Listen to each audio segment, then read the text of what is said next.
ተቀጥሮ መስራት ይሻላል ወይስ የራስን ቢዝነስ መጀመር? ሀሳባችን ኮሜንት ላይ አሳውቁኝ።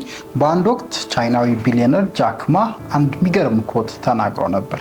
እና ለመሰላችሁ ፊት ለፊታችሁ አንድ ጦጣ ቢኖርና ለዛ ጦጣ 2 ኪሎ ሙዝ በአንድ በኩል ደግሞ 100,000 ብር በኢትዮጵያኛ እንወሰደውና ብታስቀምጡ ጦጣው የቱን የሚመርጥ ይመስላችኋል ብሎ ይጠይቋቸዋል ኦዲየንስንና ክሊርሊ ለአንድ ጦጣ 2 ኪሎ ሙዝ አጠገቡ ብታደርጉና 100,000 ብር ብታደርጉ ምንም ጥያቄ የለውም ጦጣው ሙዝን ነው የሚመርጠው።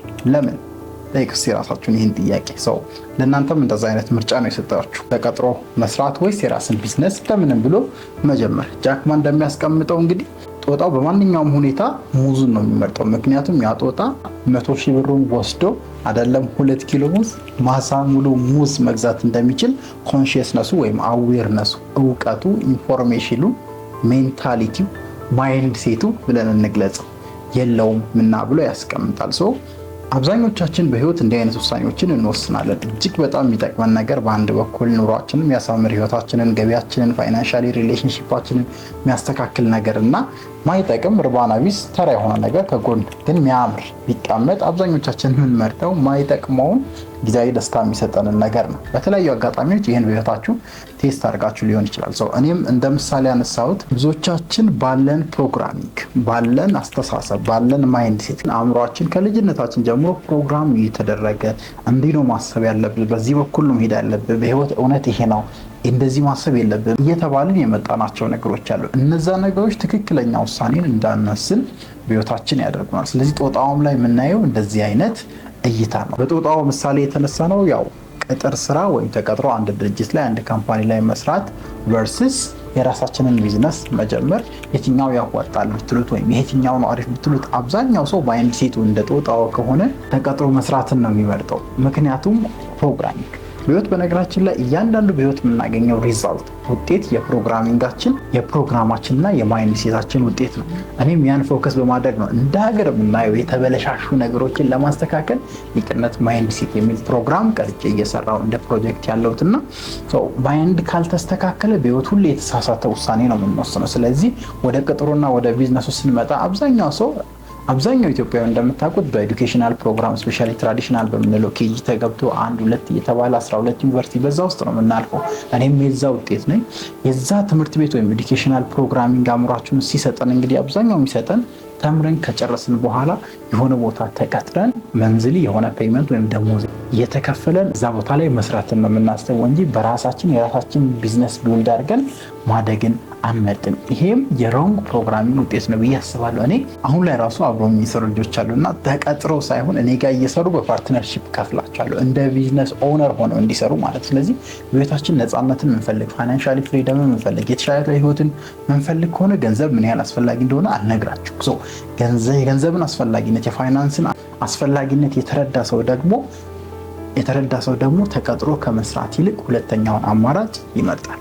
ተቀጥራችሁ መስራት የለባችሁም እያልኳችሁ ሳይሆን ኢኒሻሊ ፋይናንሻሊ ስቴብል ለመሆን የተሻለ ህይወትን መኖር ካሰባችሁ እንደ ጦጣው ከሙዙ ይልቅ 100,000 ብሩን ወስዳችሁ ምን ማድረግ እንደምትችሉ ማወቅ አለባችሁ። ስለዚህ እንደ ቢዝነስም ቅድም በሰጧችሁ አማራጭ ቢዝነሱን ሴሌክት አድርጋችሁ የሆነ ቦታ ላይ አሁን ተቀጥራችሁ እየሰራችሁ ሊሆን ይችላል፣ የሆነ ቦታ ላይ ተቀጥራችሁ እያገለገላችሁ ሊሆን ይችላል በሙያችሁ። ግን ከዛ ውስጥ የተሻለ አቅም፣ የተሻለ ችሎታን፣ የተሻለ ቢዝነስን በጊዜ ፕሮሰስ ውስጥ ለመጀመር ራሳችሁን ቢልትና ዝግጁ መሆን አለባችሁ። ለምንድን ነው ግን አብዛኛው ሰው ተቀጥሮ መስራት የሚመርጠው ካላችሁ መጀመሪያ ቅድም የጠቀስኩት ምሳሌ ነው። they are already programmed አምባቸው በቅጥር ሜንታሊቲ ከልጅነታቸው ጀምሮ ተምረው በመጡበት መንገድ ፕሮግራም ተደርጓል። ስለዚህ በዛ ውስጥ ፍርሃት አእምሯቸው ውስጥ ይጫናል፣ ጥርጣሬ ይጫናል፣ በራስ አለመተማመን ይጫናል፣ ቢዝነስ መጀመር ከባድ እንደሆነ ይጫናል አእምሯቸው። ያን ነገር ኢንስታል አድርጎ አእምሮ ሶፍትዌርን የመጣ ሰው ቢዝነስ ወጥቶ ከመጀመር ይልቅ ጆቡን ይመርጣል። አንደኛው ምክንያት ነው። ሌላኛው ሁለተኛው ሰዎች ከቢዝነስ ይልቅ ጆብን ወይም ቅጥር ስራ የሚመርጡበት ምክንያት ኮምፈርትን መውደድ ነው።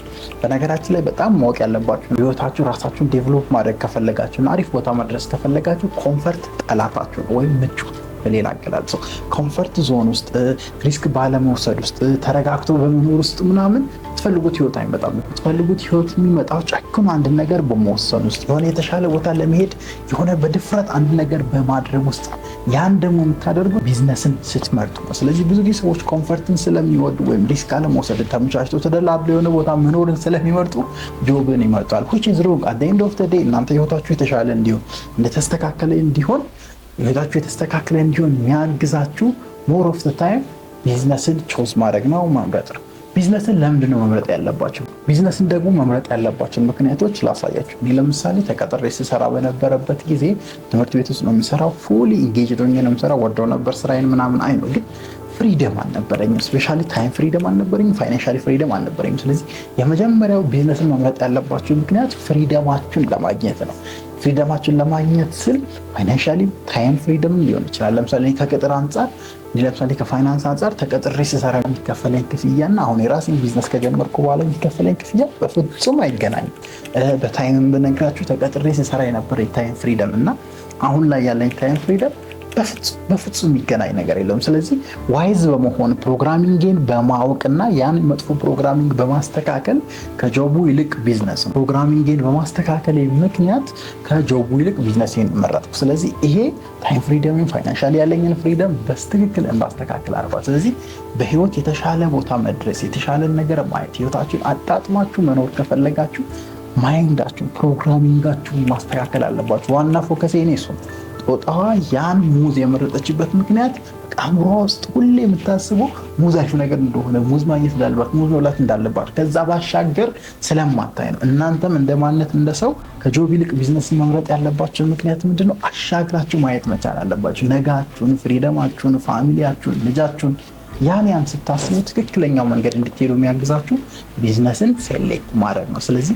በፕሮግራሚንጋችሁ ምክንያት ድሮ በተሰጣችሁ ሀሳብ ምክንያት ድሮ በተሰጣችሁ እምነት ምክንያት የተሳሳተ ውሳኔን በህይወት ከመወሰን ታቀቡ። ፕሮግራሚንጋችሁን ማይንድ ሴታችሁን አስተካከሉ መልእክቴ ነው። ማይንድ ሴት እንዴት ተስተካከላል? ሊቅነትን ሰብስክራይብ ፎሎ በማድረግ እስከ መጨረሻ ይህን ትምህርት መከታተል ትችላላችሁ። ሊቅነት is all about mindset ምንም ሌላ ነገር የለውም። አስተሳሰብ፣ ባህሪን፣ ስነልቦናን፣ እይታን፣ ፍርሃትን ማስተካከል ነው የኔ ዓላማ በእናንተ ውስጥ። ስለዚህ ያለ ማስተካከል ሊቅነትን ሰብስክራይብ አድርጋችሁ ተከታተሉ። በቀጣይ አስተማሪ ቪዲዮ እስክንገናኝ ቸር ቆዩልኝ።